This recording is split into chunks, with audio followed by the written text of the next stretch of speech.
او زمونږ پښتانه بیا په جنازو کې روغې جوړې کوي. په جنازو کې د وینې رشتې دي، خوني رشتې دي چې یو ځل وران شي یو بل سره که نه نو جوړېږي نه. په جنازو کې به یو ځای شي. دا څومره لویه د افسوس خبره ده.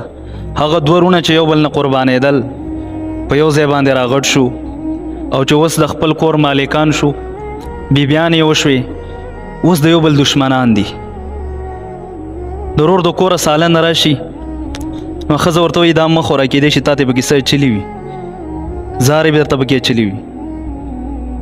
دغه زنانه چې خاوند یې د کوره د کار نه رالی د شپې، او ته ورته په کټ کې کښېنې لکه د نیوز اخبار په شان، د ریډیو په شان، او ته د ورځې چې کومه د یوه خبره چې تا سره مخې ته راغلي هغه ته د خاوند غوږ ته ورته